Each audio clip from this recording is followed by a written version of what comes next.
if you afterwards would like to go see the art exhibit, there's also popcorn and tea, and Bruce is willing to stay and answer questions after the talk. And I also want to introduce the living stewards for this summer, Holly and Greg, and they will normally they do the introductions of the speakers, but I insisted that I wanted to introduce them. So I'm really excited to hear what he has to say, and I'm sure you will too. So, Bruce.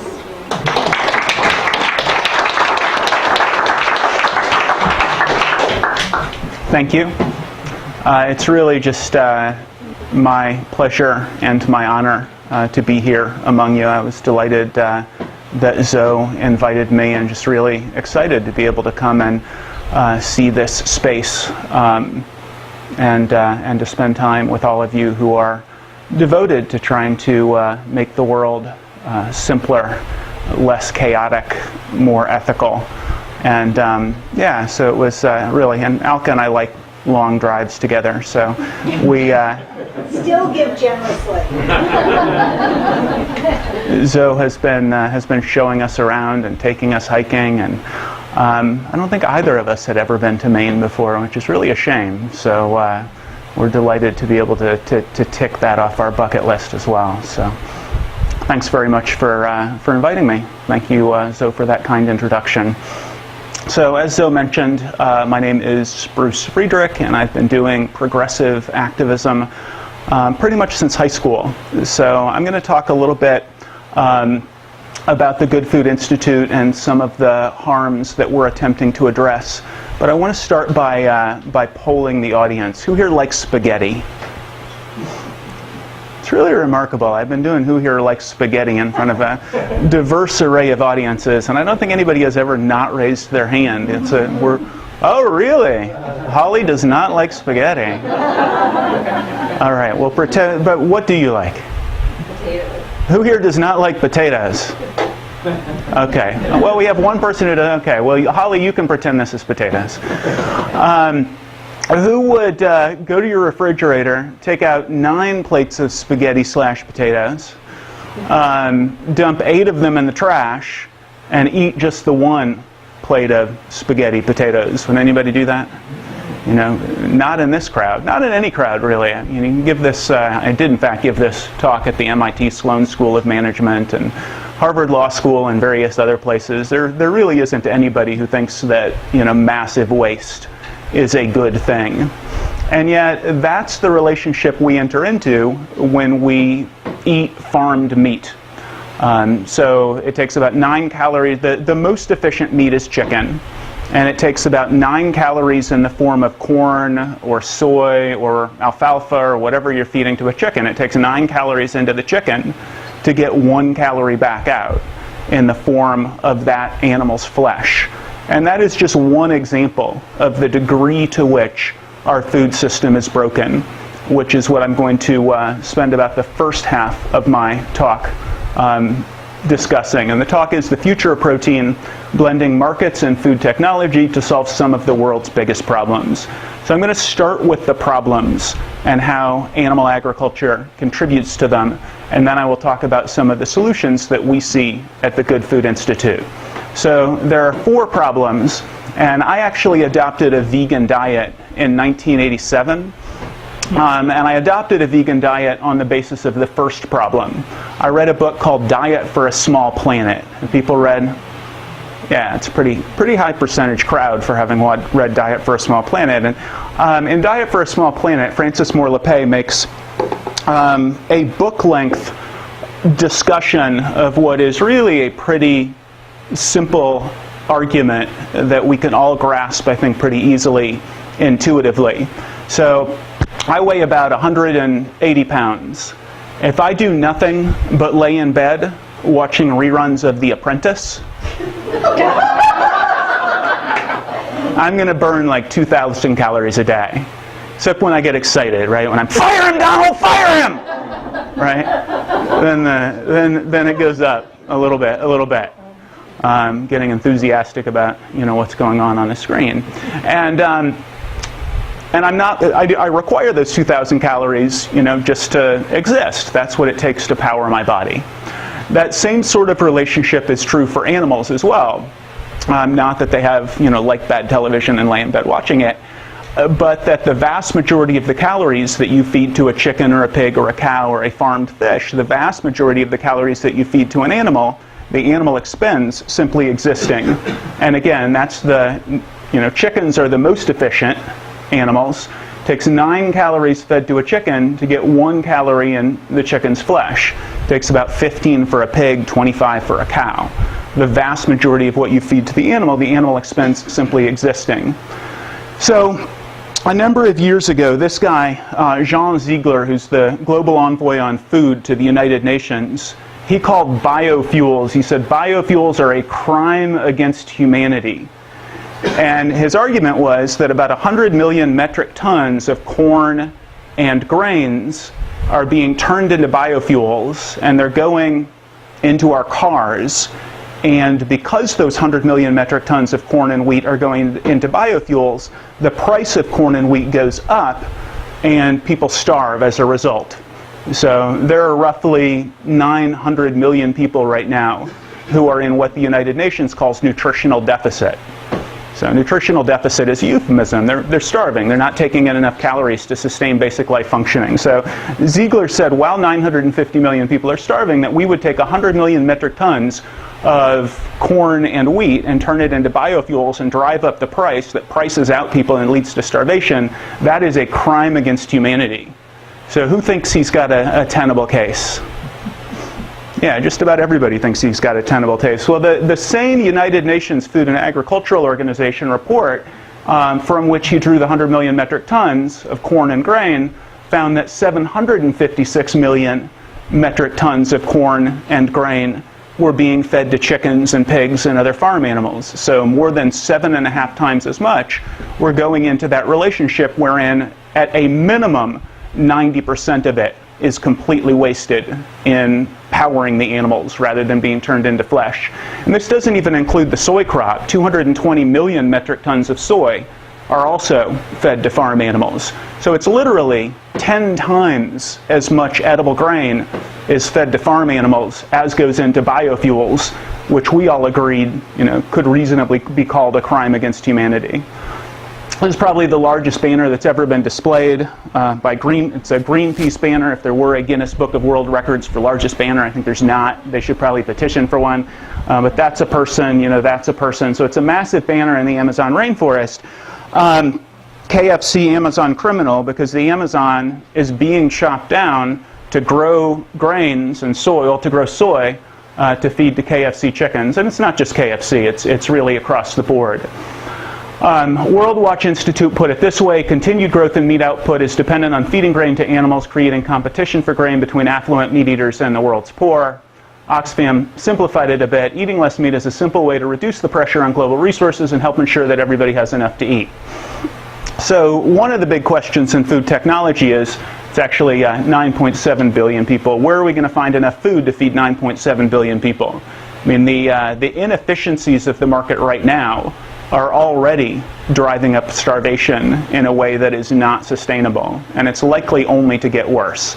So I read Diet for a Small Planet in 1987, and I actually, so I showed up at my liberal arts school in Iowa, and I joined a group called the Latin American Support Organization. This is the mid-'80s, so we were looking at mining the harbors in Nicaragua, being found in violation of international law by the World Court, U.S. policy in Central and South America generally.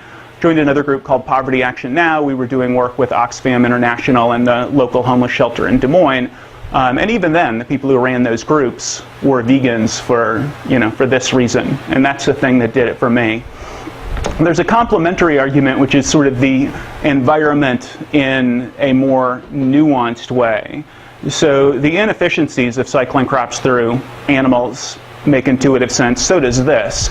It's not just the inefficiency of growing all of those extra crops, but there are also many additional stages of production that are required to get animal foods to the table. So obviously, plant-based foods are also energy intensive and polluting. So you grow the crop and you ship the crop to the factory to turn it into whatever vegan food. and you ship the vegan food to the grocery store, and it's these, there's the tilling is energy intensive and polluting, the shipping is energy intensive and polluting. Everything that we do, just about, causes pollution and requires energy. But if we're eating farmed animal products, you still have to grow the crops, except you have to grow 10 times as many of them. And then you have to ship the crops to a feed mill, and you have to operate the feed mill. Then you have to ship the feed to the factory farm, and you have to operate the factory farm. Then you ship the animals to the slaughterhouse, and you operate the slaughterhouse. It's 3 or 4 extra massive, energy-intensive and polluting factories, as well as 3 or 4 extra 18-wheelers with all of the energy that they require and all the pollution that they spew. The United Nations released a more than 400-page report. It was called Livestock's Long Shadow. They said animal agriculture is one of the most significant contributors to the most serious environmental problems at every scale, from local to global. So no matter what issue,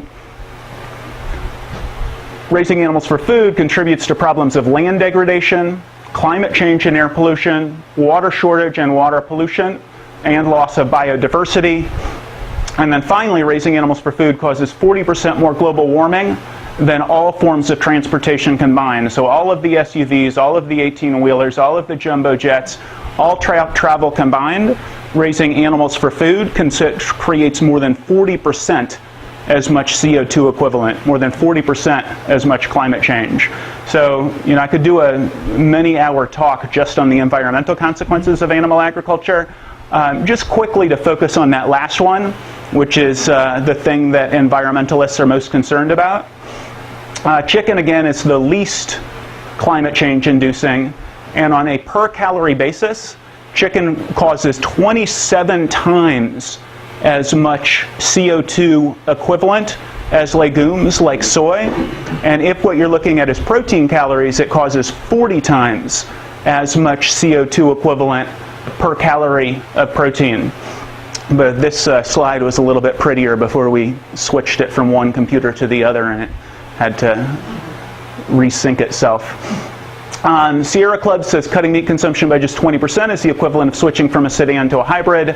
Environmental Defense says if every American skipped 1 meal of chicken per week and substituted vegetarian foods instead, this carbon dioxide savings would be the same as taking more than 500,000 cars off U.S. roads. So from an environmental standpoint, in addition to a global poverty/sustainability standpoint, we have a broken system. The third thing that I want to talk about from the 4 issues is health. I think I have just one death by PowerPoint slide, and it's this one. So apologies in advance. And the health consequences of the amount of meat that we're eating in terms of degenerative diseases like heart disease, cancer, diabetes, obesity, there is scientific unanimity on this point. So, for example, the American Heart Association says a diet that emphasizes plant-based foods compared to animal-based foods can lower the risk of dying from heart disease and stroke by up to 20%. Heart disease is the #1 killer in the West. It kills a little more than 50% of men, almost 50% of women. So you literally add up everything that kills people in society and put heart disease here and everything else here, and heart disease outwins by a slight margin for men, not quite for women. #2 killer is cancer. The American Institute for Cancer Research says when it comes to American health, the research shows one thing very clearly: we all need to eat more plants and less meat. The Johns Hopkins School of Public Health, a strong body of scientific evidence links excess meat consumption with heart disease, stroke, type 2 diabetes, obesity, certain cancers, and early death. And then finally, the National Academies of Science, a shift away from meat consumption could cut premature mortality globally from 6 to 10%. And this paper from the proceedings of the National Academies of Science earlier this year, it says that if we cut our meat consumption by a little bit more than 1/3 in this country, we would cut premature mortality by about 6%. If everybody went vegetarian, it goes up to about 8.5%. And if everybody goes vegan, it goes up to, we cut premature mortality by about 10%. globally. So it's a sliding health thing from the amount of animal protein we consume now down to no animal protein, and that's how you get to 10%. The paper also does a really neat, really interesting environmental analysis, and then it puts dollar figures on it all, and it's into the trillions of dollars that animal product consumption is costing globally. And then the last problem to talk about, and again, this could be, books are written about all of these things. So if you are vegetarian or vegan, I'm almost certain to miss your favorite argument. But animal protection, and for me, I adopted a vegan diet for those first two reasons. And I was running as Zoe mentioned, I was running a homeless shelter in a soup kitchen in inner city Washington, D.C. for about 6 years in the early 90s, from 1990 to 1996. And while I was there, I was given a book called Christianity and the Rights of Animals by an Anglican priest and theologian at Oxford University named Andrew Lindsay. And his argument, he puts it into a Christian context, but it's not even really a theological argument, I don't think. It's an argument about the nature of what it means to be a human being with integrity. And his argument is basically, for people of ethics, if you can do something that's cruel or something that's kind, every single time, ethical people, he says, people of faith, but ethical people, every single time you go kind, not cruel. If you can do something that adds to the level of misery in the world or the level of mercy in the world, every single time, ethical people go with mercy, not misery. And that's his argument. And that was the thing when I was at the Catholic Worker. I had been vegan for environmental and global poverty reasons for a while.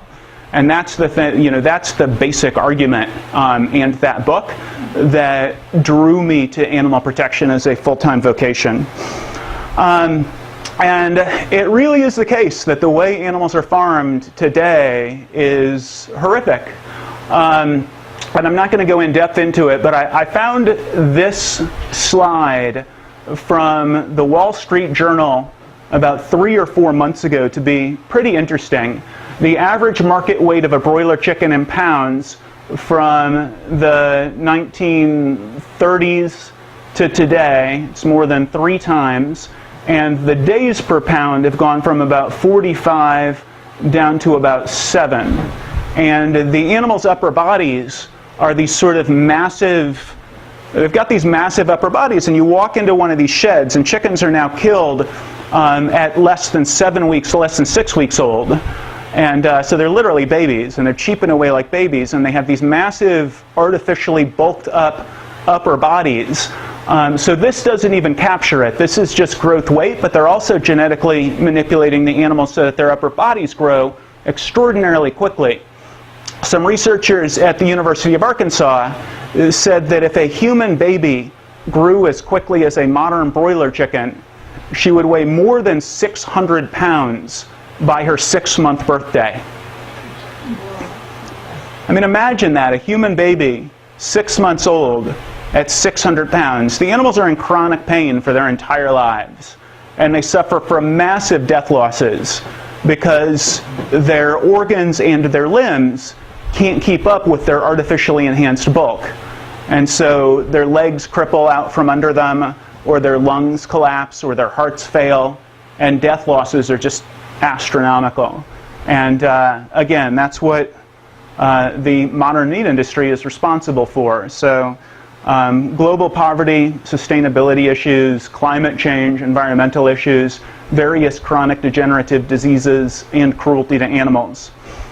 So the solution of the various communities that take on factory farming has generally been education. And a group of people at Mercy for Animals were sitting around discussing some of the successes that they had seen with some of the meat alternatives, and talking about what it is that actually goes into people's food choice decisions. And there have been roughly a gazillion studies. I think that's the precise number. There have been roughly a gazillion studies of why people make the food choices that they make. And literally all of them have said that the key factors are price and taste. That's what goes into people's decision making. And then there's convenience. If it's not there, people are not going to be able to choose it. and to a much lower degree, health. Probably in this group, in this community, health figures in more, but I mean, if you go watch people going in and out of a KFC or a McDonald's, there's literally nothing healthy in either of those places, or most of these fast food outlets. You go to a grocery store and look at what's actually in people's carts as they're checking out. It doesn't seem that health is playing that big of a role, but taste and price for sure. Everybody in here, everybody everywhere is taking taste and price into consideration, and they're also taking convenience into consideration by default. If you go to the restaurant or the grocery store and there's not something on the menu, you're very unlikely to convince them to cook it for you. So this is our solution at the Good Food Institute. Ben & Jerry's non-dairy. Who here likes Ben & Jerry's? Yeah, pretty much everybody likes Ben & Jerry's.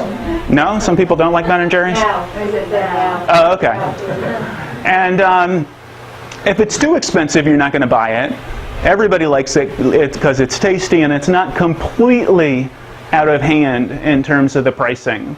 And so this was sort of the brainstorm of the people. There are roughly another gazillion photos of people eating. And I would bet an awful lot that the people in this photo did not take ethical considerations into account when they were ordering off the menu. Like the vast majority of people do not take ethical considerations into account when they're ordering off the menu. So the brainstorm of the Good Food Institute is that we should create the products that become the default choice for people. We should create the products that are delicious, they're cost competitive, and we should do what we can to make sure that they're convenient. So one thing, Eric Schmidt is the CEO of Alphabet, which is the parent company of Google. And at the Milken Global Conference about 3 months ago, he was giving a lunchtime lecture on 6 technological innovations that he feels will, in the fairly near future, improve life for humanity by a factor of at least 10-fold. So in the fairly near future, life for humanity will get 1,000% better as a result of these 6 technological innovations. And he's the CEO of Alphabet, parent company of Google, so he had things like driverless cars, 3D printers that can print roads, a watch that knows you're sick before you know you're sick, and when you, even before you're feeling ill, if you're about to have a heart attack, it will call the ambulance for you. Literally true. That was one of the things he was talking about. And but the first thing he talked about was plant-based meat. And his argument for plant-based meat is that people want to eat meat, they like meat, they're not going to eat something other than meat, but plant-based meats are getting so close to animal-based meats, they're healthier, they're cheaper, they're more sustainable, and the 2 things he talked about were sustainability, the 9 calories in to 1 calorie out equation. We can't continue to produce the way that we're producing when we have to funnel all these crops through animals, and climate change. So at the Good Food Institute, and this is Beyond Meat chicken strips, so they're plant-based chicken strips. When Bill Gates tried these, he called them the future of food, and wrote a blog, again, about the sustainability issues and the climate issues. So creating more companies that create more of these products in order to make them as delicious as possible, as efficient as possible, and as cost competitive as possible is one of the things that we do. This is what we're calling clean meat, and clean meat is meat that is grown outside of the animal. So you take the cells from a chicken or a pig or a cow, you add sugars, and the cells multiply, and you end up, in this case, with real beef. It is beef. It's nature identical with beef, but it didn't require that a cow die. At production scale, this is what it looks like. Basically, you're talking about meat breweries. So these are fermenters. This is a beer brewery, but they are exactly the same sort of technology that can be used at a massive scale to create chicken or pork or beef or whatever else. And one of the big advantages of this is transparency. So this doesn't exactly look like a natural way to produce meat, but it looks like a more natural way than this. it seems to me. And as people in this room probably know, the meat industry is right now passing laws to make it illegal to find out what's happening on modern farms and what's happening in slaughterhouses. It's illegal in a bunch of states to take a photo like this. So you're talking about a product that is exponentially more sustainable, causes exponentially less climate change, significantly more efficient, exponentially cleaner. So according to the Centers for Disease Control in Atlanta, about 40 million people in the United States get sick every single year from contaminated meat. More than 100,000 end up in the hospital and thousands die. All of that goes away with meat that's grown in a factory rather than grown on animals. Bill Gates, reflecting on all of on the plant-based meat thing, said so far we've explored only about 8% of the world's plant proteins as potential meat alternatives. Remaking meat is one sector of the food industry that is ripe for innovation and growth. The CEO of Pinnacle Foods said plant-based meats are in the early stages of a macro trend, similar to the way that soy and almond milk changed the milk category. And this is an interesting person to be singing the praises of plant-based meat, because Pinnacle Foods also brings you Hungry Man and potted meat. And Pinnacle Foods' most successful brand right now is a plant-based meat company called Gardein that they bought for $150 million 2 or 3 years ago. Just out of curiosity, the health of this clean meat, as far as cardiovascular disease and stuff, does it have the equivalent of contributing to disease in that respect, not the contamination, but... Let's make that the first discussion point in about 5 minutes, because there's actually a debate on that question among the community of scientists who are working on this. So it's a slightly nuanced answer. And the thing about this, when Pinnacle Foods guy is saying that plant-based meats are going to go the way of plant-based milk, what he's talking about is basically going from where we are now. Plant-based meats are at less than $500 million on a $200 billion meat market, so less than 1/4%. Plant-based milk is almost 10%. So to get with plant-based meats from where we are now to parity with dairy, going from 1/4% to about 10%, would, if you're talking about animal protection, save about 800 million land animals and well over 1 billion sea animals. Lux Research, which was responsible for when Eric Schmidt was talking, he was citing this research from a food marketing research firm called Lux. They said by 2054 we'll be at 1/3. That'd be 3 billion land animals, and certainly more than 3 billion sea animals. Also exponentially less climate change, less waste of resources, significantly better for human health. So annual revenues, it basically creates an industry that doesn't exist, going from less than $500 million up to about $20 billion up to $35 billion. So basically it's an industry that doesn't even really exist. These 3 companies 6 years ago literally didn't exist. They've raised $400 million and are valued at about $2 billion across them.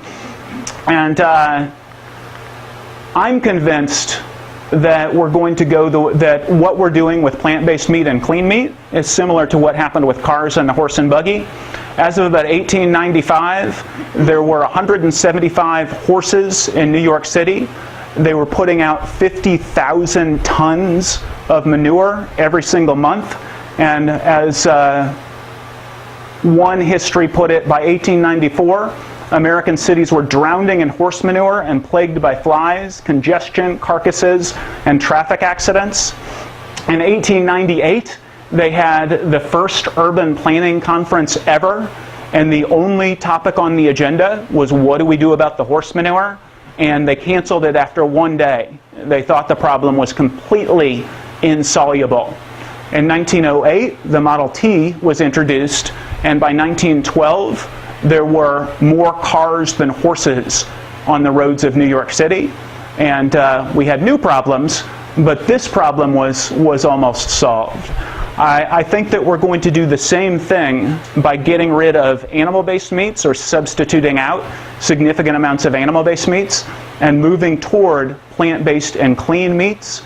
where we have everybody in this room knows, sustainability is a huge problem. It is a human rights crime, the amount of crops that we're feeding to animals while people are starving.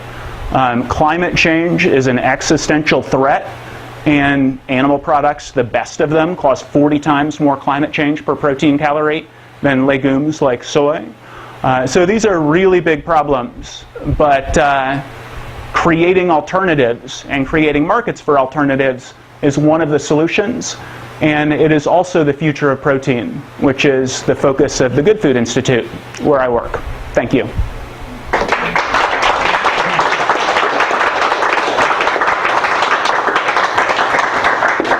So our first question is, how does meat compare in terms of health? Yeah, it's just attracted to it. I'm curious. So there's one company in the United States that's focused on producing clean meat. It's called Memphis Meats. It's in San Francisco. Fortune magazine called it the most innovative tech in Silicon Valley. So not the most innovative food tech in Silicon Valley, literally the most innovative technology in Silicon Valley is this clean meat company called Memphis Meats. The founder of Memphis Meats quit his job at the beginning of this year as a cardiology professor at the University of Minnesota. He was also president of the American Heart Association's Minneapolis chapter. He is a cardiologist, Dr. Uma Valetti, and his story is up at memphismeats.com on the web. And he went into clean meat because he wants to make meat. Basically, he wants to tweak the chemical composition of meat so that it's basically the same product, but that it doesn't have the heart disease-inducing impacts of meat as it exists now. There are a lot of people in the clean meat community who don't want to turn it into a health food. Like, one of the sort of brainstorms of the idea of creating clean meat as an alternative to other meat is that it should be the exact same thing. And getting rid of all the bacterial contamination and antibiotic residues and hormones, like, that's fine because nobody wants that stuff in their meat. But a lot of people do not want a healthy alternative to meat. And so at least at the outset, there are a fair number of people who are hoping that the first clean meat that's produced will be just as, bad for you as regular meat. Get people used to it. So it's, these are the exact same product, except that this one doesn't have the bacterial contamination, doesn't have the sustainability impact, doesn't have the climate change impact, but it's the exact same product. And then once people are, consuming it, then we can start sort of tweaking it and seeing if people want that. So it's unclear at this point. Is it that stage yet where they can supply a fast food chain, or is it still in its infancy? They will. No, it's in its infancy. It's completely in its infancy. The expectation is in 3 or 4 years it will be commercialized but expensive, and in about 10 years they can supply fast food. Optimistically. Yes. You said sugars were the basic input of the clean meats. Can you be a little more specific, like the sustainability? What are these specifically the inputs of the clean meat? So, yeah, I mean that's to be determined. So it could be, it could be just about anything that qualifies as sugar. So we'll see what the companies decide to use as they commercialize. I mean, I can say, at least Memphis Meats is interested in being a fully sustainable company. And so what that would mean is that they would not, high fructose corn syrup would work. Any sugars would work. My expectation is that companies like Memphis Meats will use the most sustainable and ecologically friendly sugars possible. But it's a few years from being sure. Maybe something derived from like switchgrass or something. Some kind of sugars occurring in a more sustainable type crop. Yeah. Mm-hmm. Thank you. Thank you. Do you foresee the fake meat products price coming down? Because I see that as a deterrent at this point. That is a huge deterrent. Yeah, I mean that's definitely until we hit price parity, this whole thing doesn't work. Exactly. And that is definitely the explicit goal of companies like Impossible Foods and Beyond Meat. And at the Good Food Institute, so we have 4 program areas. And the first one is fostering innovation. And fostering innovation means reaching out to people who are entrepreneurs or food scientists or tissue engineers or synthetic biologists or plant biologists, and moving people who might have otherwise been going into chemicals or medicine or whatever into the food space by saying you can do well in this space and you can do a lot of good in the world. And our focus with all of the companies that we're trying to find people to start is make products that people want to eat because they taste delicious, and get them to price parity and then lower than the products that they're replacing, which will be really easy to do at scale because these products are so much more efficient. But until we get to scale, it's a steep climb. Although Hampton Creek has done it. So Hampton Creek is doing a variety of products like Just Mayo, I think is their signature product. They're doing a variety of products that are all plant-based in which they replace eggs, and their products are currently less expensive than the products that they're competing with. What's the name of that company you said? It's called Hampton Creek Foods and Just Mayo, which I think you can get just about everywhere. It's there. Walmart and elsewhere. There you go. So if we stop subsidizing the meat industry, wouldn't we already be well beyond price parity? And is Good Food Institute doing anything in that realm? Yeah, so as I mentioned, we have four program areas. The first one is fostering innovation. The second one is supporting the companies that already exist. And we have a policy director. And her role, she's been a food law professor at Valparaiso University for the last 5 years. And her role is to level the playing field. And one of the policy initiatives that she's working on in coalition with a bunch of other groups is getting rid of the subsidies. And the subsidies definitely artificially depress the price of meat. Probably not enough to get us to price parity quite yet. If the external costs had to be figured in, we'd be way better than price parity. But the subsidies alone probably won't get us to parity with the products that are on the market right now. But they certainly would help to level the playing field quite a bit. Yeah. So I have some concerns with plant-based meat. I've been a vegetarian for more than half my life and have sort of sworn off plant-based meats for some health reasons, with soy largely being one of the major constituents of the product. And when I was younger, it was more non-fermented soy has estrogen issues and health issues for women, but also now about 90% of the soy that's grown in the U.S. is genetically modified. So it's not really addressing some of the huge ethical and conservation-based concerns that sustainability concerns that are coming up with meat when you're still using products such as soy that have vast environmental consequences, and things like almonds that there's a huge rush with almond milk as a replacement. So we're ending up with droughts in California. So I don't really see, I'm interested what kind of innovation can happen in the field to have more sustainable plant-based meats, but also what about just less meat? I feel like people are generally eating more protein than they even need to consume. For sure. What about that kind of education-based work? Yeah, and 100% supportive of that education-based work. We don't see ourselves as the only solution. We see ourselves as something that if people are presently eating 200 pounds of meat, we would love to be made irrelevant because educational efforts shifted people to whole food, plant-based alternatives. But that doesn't seem to be going especially well so far. And we think that having some groups and some efforts focused on creating products that people will shift to is a good idea. Interestingly, so Bill Gates, this slide is one of the things that our scientists are working on, and we have a couple of scientists. One of the things they're working on is doing a thorough global look at all of the crops that are being turned into plant proteins.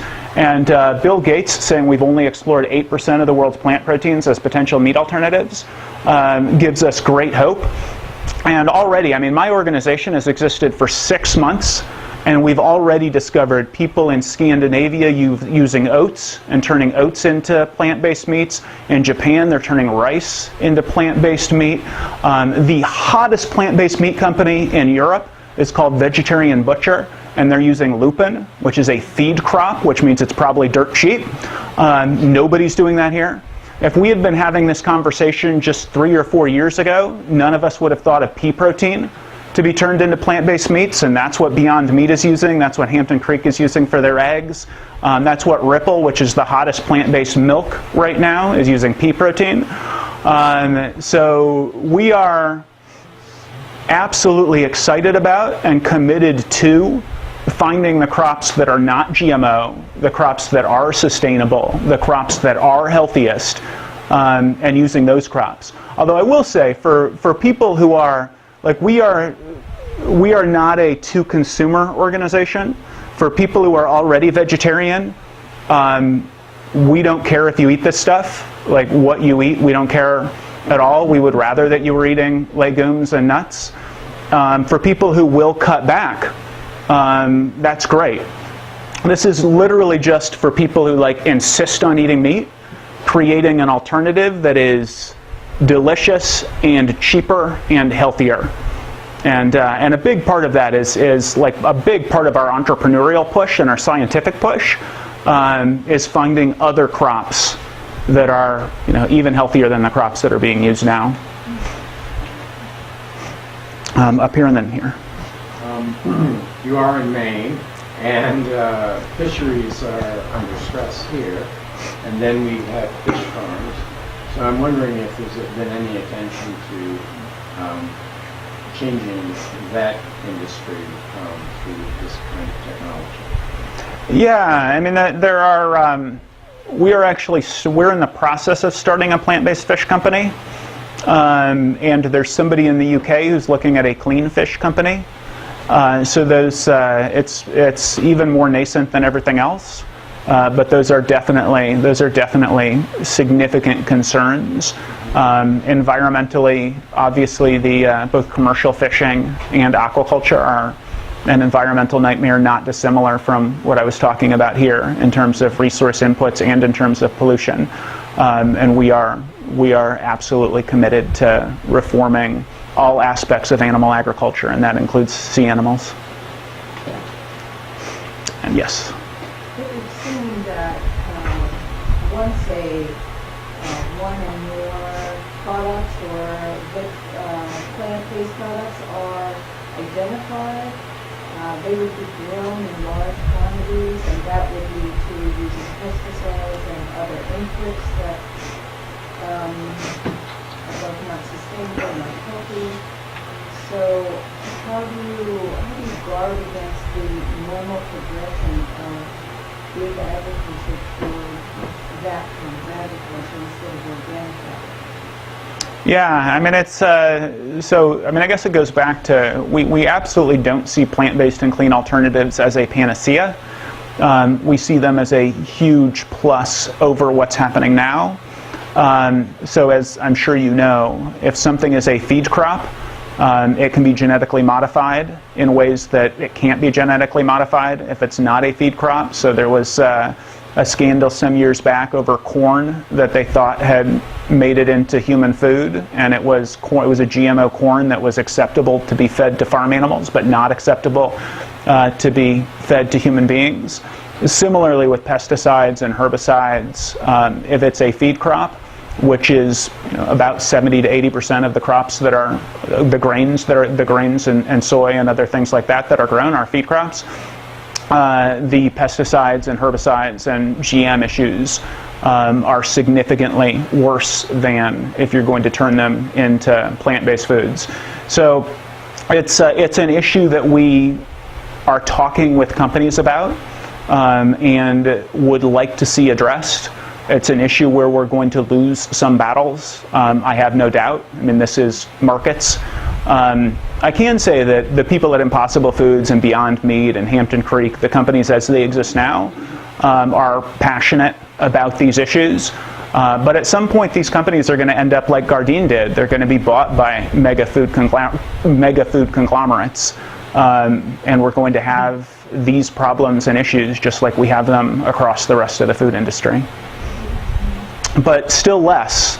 I mean, once you have products that require so many fewer inputs and cause so much less environmental harm, the problem is still there, but it's exponentially less than the products that they're replacing.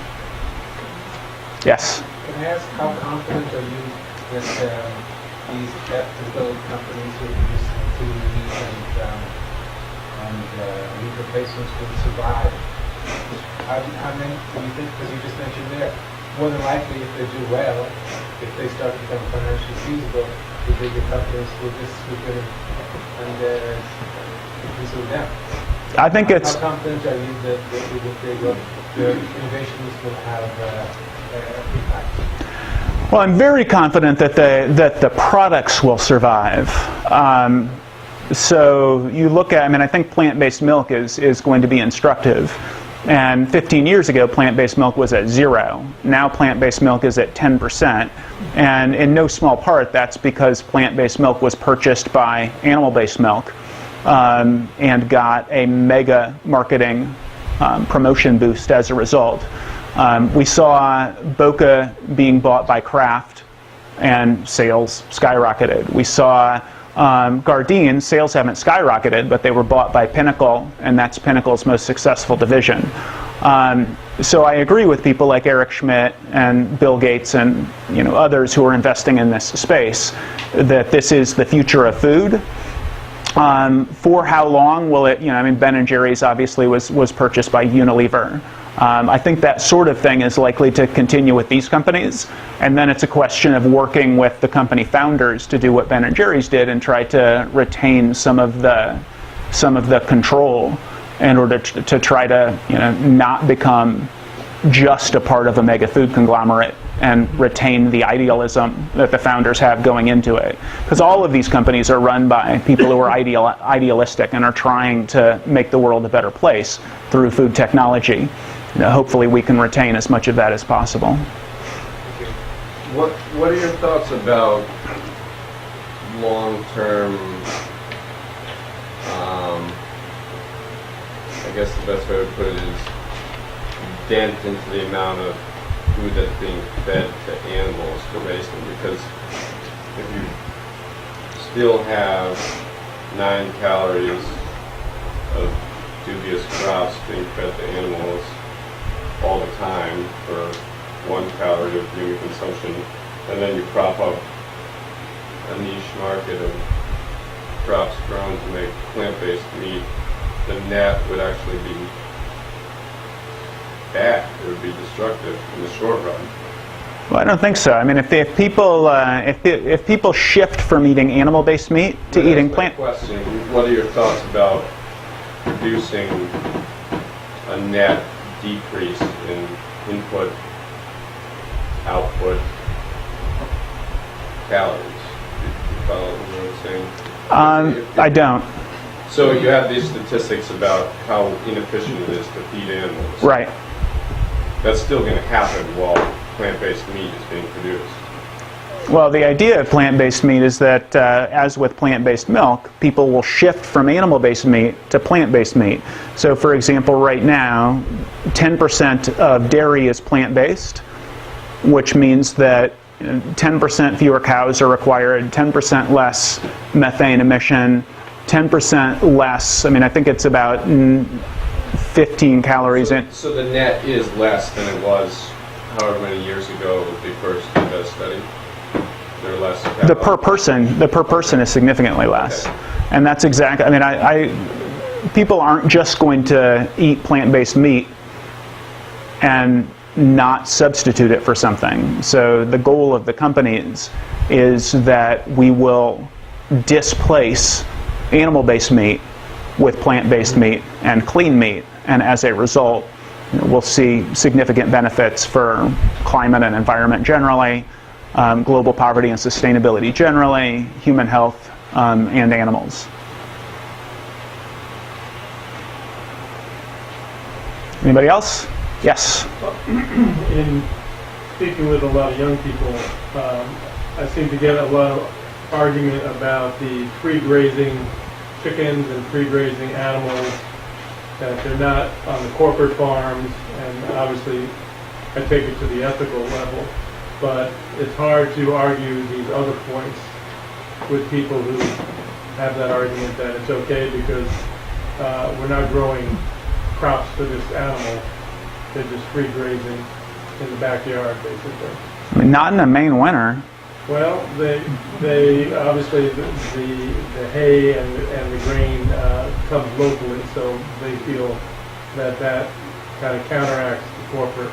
Yeah, in small ruminants, hay, sheep and goats and cows, you can do a grass-fed diet year-round from a farm in Maine. Chickens and pigs, you would have to have a grain input, but with some of them you wouldn't. So I think that's more what you're talking about. I seem to butt up against that argument a lot. Yeah, I mean, for the Good Food Institute, we're really not even. I mean, we really are creating. Our goal is to create products that people will consume instead of factory farmed meat. So for the sort of Michael Pollan people who are eating exclusively local, grass-fed, small, high humane standards. And that's not what people are going to choose plant-based or clean alternatives. But I do still think, personally, from an animal protection standpoint, you still go back to it's significantly less bad, but it's still unnecessary. Right. Yes. I'm confused about the difference between what you're describing as clean meat and what already exists in the market to pretend to be bacon or Right. whatever. And when someone asked a question to you about what actually goes into the product in a lab-produced meat substitute, I think I heard you say it's whatever serves as a sugar, but you didn't mention flavorings or anything else. I start with the premise that sugar is poison, and I don't know how you can defend it if you don't know what it's going to end up being. Well, sugar isn't an ingredient. Sugar is basically, so right now, you feed a cow or a pig or a chicken, whatever you feed them. So you feed them wheat or corn or oats or whatever else. And they very inefficiently, through growing, turn that into meat. In this case, you take whatever sugar it is, and it can be, basically anything that is sugar, and the cells grow. But the product is meat. The product doesn't have sugar in it. The sugar just causes the cells to multiply, because that's what causes cells to multiply and grow. So that's, I guess, thing one. And then I think I missed part of the rest of your question. Flavorings? I mean, there doesn't have to be any flavoring. So right now, if you raise a cow or a pig or a chicken and you go to the butcher and you buy the meat or ground beef or whatever else, I mean, I suppose you could add flavorings, but you don't necessarily add flavorings. So this is just meat. It's meat. It's exactly the same thing, but grown in a significantly more efficient way. I'm sorry, if you have not asked, if anybody who hasn't asked a question, please, yes. Is the growing medium for the tissue culture plant-based? Yes. Can it be plant? Yeah, and that was actually the other thing I was going to say. It's a misnomer to call it lab grown. I mean, I guess every processed food starts in a food lab, but this has significantly fewer ingredients than the vast majority of processed foods. And cornflakes and Cheerios and everything at the co-op that comes in a box started in a food lab. But once this is at production scale, I mean, it looks like that's what it looks like. It looks like it's basically a meat brewery. except, and it's the exact same product, but without the antibiotic residues, without added hormone residues, without bacterial contamination, and far more efficient, less greenhouse gas inducing, far better for the environment. I mean, and again, we would write, this is not as good as plant-based meat, and in terms of efficiency and carbon footprint, and plant-based meat is not as good as eating legumes directly. So if everybody goes and eats legumes directly, we're extraordinarily happy. But it's as long as people are going to be eating meat, these are two alternatives that are exponentially better. Yeah. Can I ask a quick question? How does the process work? I mean, meat, a physical being, takes oxygen and consumes proteins. And how does that work? How does that meat reproduce, become bigger? I mean, it's straight cell multiplication. So it's just like any other product where you put two things together, whether beer or you're taking wheat and you're adding yeast and you're creating beer. And in this case, you're taking animal cells and you're adding sugars, and the cells multiply. I mean, it's basically, yogurt is bacteria added to milk, and you create yogurt. Except in this case, it's meat cells, and you add whatever accelerant, whatever sugar, and it causes the cells to multiply in bioreactors. And they're doing it at a very small scale now. Where do the animal cells come from? They come from actual animals, and so you can biopsy animals, so you don't even have to kill them. Right now, the cells for in the half a dozen labs that are doing this, as well as the cells. I think there are 3 for-profit companies. The cells are coming from slaughterhouses, I think, but they don't have to. Like, you could go to a farm sanctuary and biopsy a chicken painlessly. Yeah. It's pretty crazy technology. I've read about it, and it's really emerging. We've been really creating organs in labs for years, and they're very specialized. And I think the description you're talking about, they're growing muscle tissue, and it's meat. It's real meat. It's incredible that we're in our technology, we're able to do that, and that's pretty incredible. And it does it in the way that you described. There's all these costs that just kind of go away. Yeah, and I think that I think people oftentimes find the idea of something new to be whatever. But honestly, if you compare it to cramming 50,000 chickens into a shed and genetically manipulating them so that they can't even walk, similar things happen with cows and pigs and other farm animals. It's a lot. Cell multiplication is a lot more natural than that. And it has all of the other benefits that we've been talking about.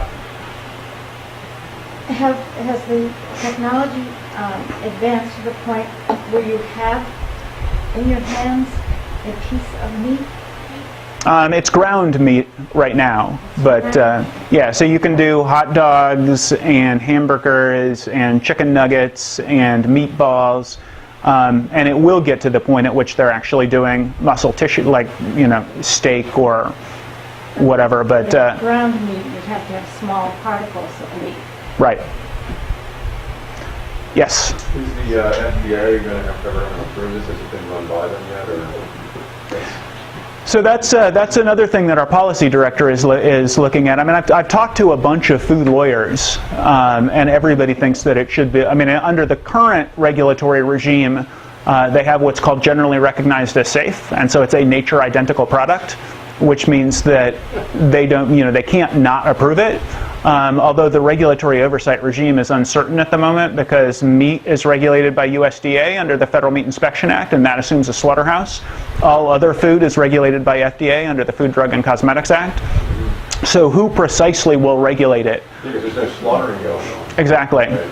It is an open question, and that's literally object number 1 for our policy director is to figure that out. But she's been teaching food law for the last 5 years, is on the board of various food law committees and the Food Law Journal, and she thinks they could just pick FDA or USDA at the moment and just go forward. But before it is commercialized, we will have that figured out, and that's one of the things she's working on. So we have gone over time. I will hang out for as long as people want to hang out, but I don't want to hold people here against your will. Thank you so much. Thank you very much.